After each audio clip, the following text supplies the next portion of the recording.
There are videos online that no one can explain, clips that seem ordinary at first, until something in them makes your stomach turn cold. This one is different. It was recorded late one night in a quiet town in New Mexico, inside a small convenience store run by a man named Luis Ortega. The timestamp on the camera shows 2:47 a.m. Luis had kept his shop open late, as he often did, playing verses of soft music through an old speaker while restocking shelves. But what happened next would haunt him and everyone who saw the footage forever. At first, the door opened normally. A woman walked in, dressed in a long black coat, her face pale under the flickering lights. Luis greeted her like any other customer.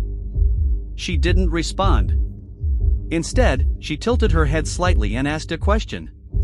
Her voice was soft, trembling, and somehow wrong. "Why did you turn the music on?" Luis froze. He hadn't said anything about music.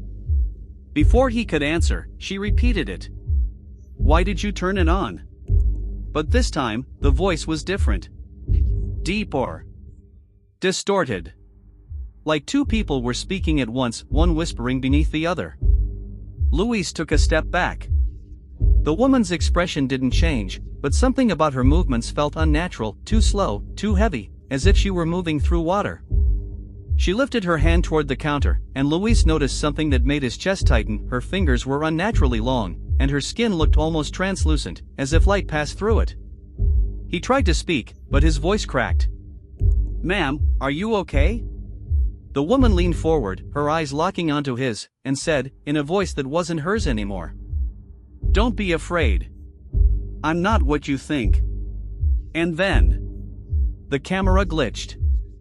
For just a fraction of a second, her face seemed to blur, like two overlapping images that didn't belong together. When the footage cleared, she was gone. The door never opened. No one came in. The footage of that night didn't surface right away.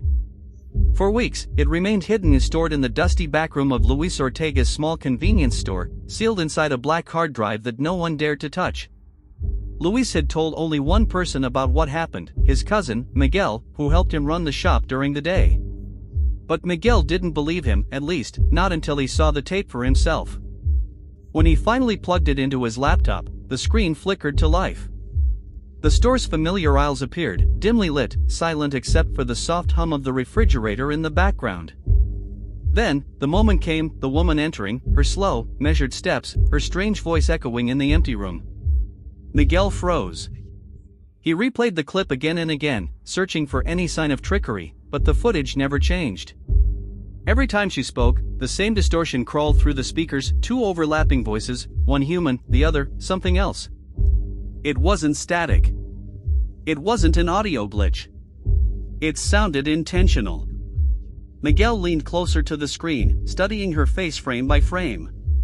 That's when he noticed something horrifying.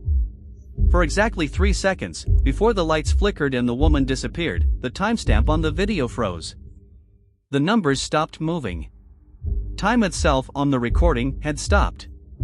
Then, as if nothing happened, it resumed. Miguel felt a chill run down his spine. He turned toward Luis, who sat in the corner, trembling, his eyes red from sleepless nights. "She came back once," Luis whispered. "Not in person, but in the speakers. After that night, every time I turned the lights off, I could hear her voice asking the same question." Miguel stared at him in disbelief. "You mean, she spoke again?" Luis nodded slowly. "She said, 'Why did you turn it off this time?'" The words sent a wave of cold through the room. Miguel wanted to leave, to throw the hard drive away, but part of him couldn't. Something about the recording felt unfinished, as if it was trying to tell them something. He decided to make a copy and send it to a friend in Albuquerque who worked as a digital forensics analyst. Maybe, just maybe, he could find an explanation. But that was the last time anyone heard from Miguel. The next morning, Luis found his cousin's car parked outside the shop, engine still running, door wide open. The laptop was gone. And so was Miguel.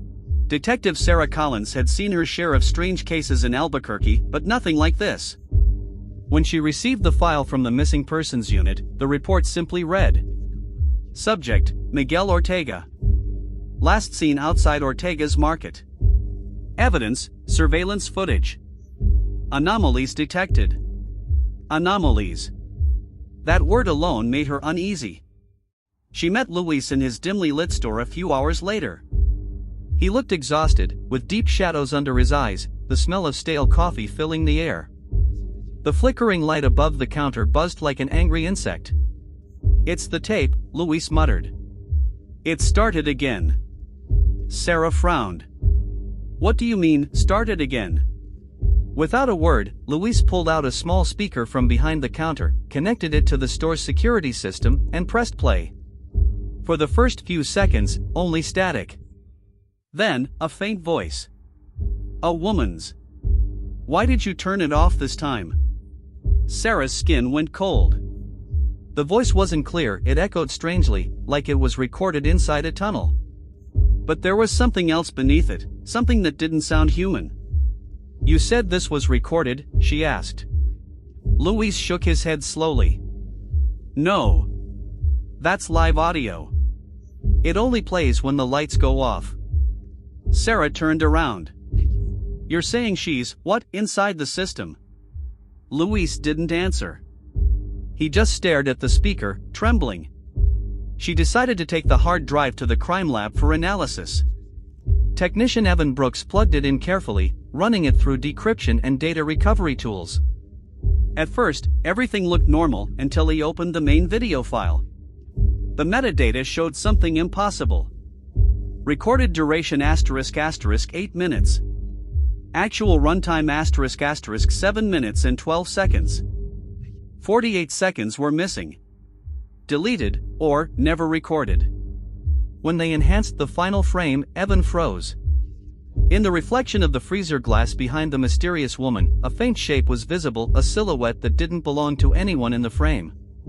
It looked like a man standing behind the camera. But Luis swore he was alone that night. Sarah leaned closer to the screen, trying to make out the details. That's when the image flickered. Just for a moment. The reflection moved. Not like a frozen recording, it moved after the frame was paused. Evan yanked out the power cable instantly, his hands shaking. "Did you see that?" he gasped. Sarah didn't answer.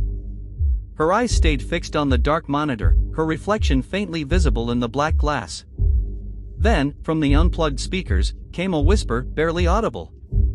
"Don't look behind you." By the next morning, Detective Collins didn't show up for her shift. At first, her partner assumed she'd overslept, but when her phone kept going straight to voicemail and her car was still parked in front of the precinct, panic began to settle in. Her desk was exactly how she'd left it. Case files spread out. The coffee still warm. And the hard drive from Ortega's market gone. Luis Ortega was called in for questioning, but he looked worse than before. Pale, shaking, and muttering under his breath. "She took her," he kept saying. "The woman from the tape, she took her." The officers thought he'd lost his mind. But then, that same night, the precinct's security room picked up something impossible. At 3:07 a.m., one of the monitors, the one facing the main hallway, flickered to static for exactly 8 seconds. When the feed returned, Sarah was standing there. Not moving. Not blinking. Just standing. Her face looked wrong. Like it was drained of life. Her eyes fixed on the camera, lips moving slightly, though no audio was captured. Then, as the officers rushed toward the hallway, she vanished. The camera kept rolling, the timestamp continuing normally, but the hallway was empty. No doors opened. No exits triggered. Just gone. Later that morning, when they reviewed the footage frame by frame, they noticed something chilling. For 2 frames, barely a fraction of a second, the same blue-tinted static appeared that had been present in the Ortega market video. And behind it, a faint silhouette. The same one that had stood behind the camera in Luis's recording. When the forensic team enhanced the image, their computers froze one by one. The software crashed, then rebooted, displaying a single corrupted frame. A reflection of a woman standing inside the screen. Luis, who was in the room when it happened, fell to his knees. That's her, he whispered. That's the one who asked the question. Evan Brooks, the lab technician, turned pale. What question? Luis looked up, eyes trembling. Why did you turn it off this time? The room fell silent. Then, one of the monitors, completely disconnected from the system, flickered to life, showing the hallway again. This time, Sarah was standing there once more. Only now, she was smiling. It started on a Friday night. Someone, no one knows who, uploaded the corrupted footage to a small horror forum called DarkViewNet. At first, it was just a curiosity, * real cursed video found by detectives? * the title read. Within hours, it had been downloaded and re-uploaded hundreds of times. By morning, it hit Reddit, YouTube, even TikTok. People called it * the Blue Woman tape. The video was short, barely 7 minutes long, but what disturbed everyone wasn't what it showed. It was what happened after they watched it. Users began reporting strange sounds coming from their speakers, faint whispers that continued even when the video ended. Others claimed their screens glitched at the exact same timestamp, 6:47, the moment when the blue static appeared. At first, people thought it was a marketing stunt or an ARG. Until one streamer named Ethan Cole, known for debunking viral hoaxes, went live to prove it was fake. He watched the entire tape while thousands tuned in. The chat was full of jokes until halfway through the stream, the picture started to distort. Hold on, that's not, Ethan muttered, tapping the screen. The static flickered.